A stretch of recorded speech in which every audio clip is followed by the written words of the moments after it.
فَذَكِّرْ فَإِنَّ الذِّكْرَىٰ تَنفَعُ الْمُؤْمِنِينَ وَمَا خَلَقْتُ الْجِنَّ وَالْإِنسَ إِلَّا لِيَعْبُدُونِ. Et ça, c'est min hikmatillah, de la sagesse d'Allah subhanahu wa ta'ala, et min rahmatihi, de sa miséricorde pour ses créatures.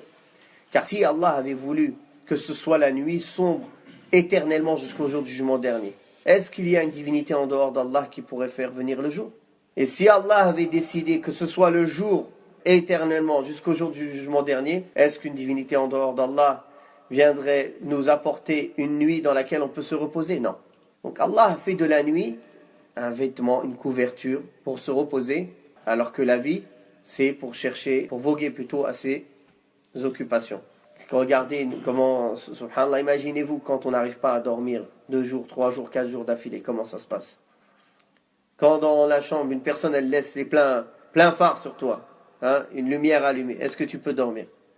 Allah Ta'ala, il a fait la nuit et il a fait le jour. Et d'ailleurs, subhanallah, on voit que les personnes qui vivent la nuit et qui dorment le jour, ils sont déréglés. Ils sont déréglés, ils ne peuvent pas avoir une vie stable. Ils sont fatigués tout le temps, parce que le repos de la nuit, il n'est pas rattrapable, surtout le début de la nuit. Le prophète, alayhi salatu wassalam, il a interdit de dormir avant l'Isha et de parler après. Sauf si c'est pour une raison valable, s'il y a un enseignement, s'il y a un invité qui vient. Mais sinon, d'habitude, le prophète sallallahu alayhi wa sallam dormait tôt. Et il se levait tôt. D'ailleurs, les premières heures de la nuit, c'est les plus réparatrices. La personne, même si elle dormait, ceux qui font pas salat, ils dorment de minuit à midi, ils sont fatigués. Ou ceux qui font des chèques regroupés, ils se réveillent. Allah musta'an. Alors que le musulman, alhamdulillah, s'il dort après l'Isha, il ne tarde pas après l'Isha, à 3h30, 4h du matin, il est reposé parfaitement, complètement. Il se réveille, il peut prier la nuit, il invoque Allah pour qu'il lui facilite ses affaires de la journée. Il lit le Coran, il invoque Allah, il fait le dhikr, l'istighfar, fi sahar. Avant le fajr, il peut manger pour faire le jeûne.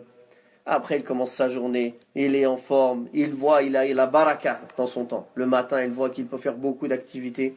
Et alhamdulillah, après, s'il peut, il fait une petite sieste d'une petite demi-heure au milieu de la journée. Et il continue comme ça jusqu'au soir. C'est ça la vie normale d'un musulman. Bon, ça peut parfois changer quand il y a des exceptions. Mais que c'est comme ça qu'Allah il a fait l'être humain. C'est la sunna du prophète alayhi salatu wassalam. Et c'est plus proche de l'équilibre. Naam. وَقُلْ رَبِّ زِدْنِي عِلْمًا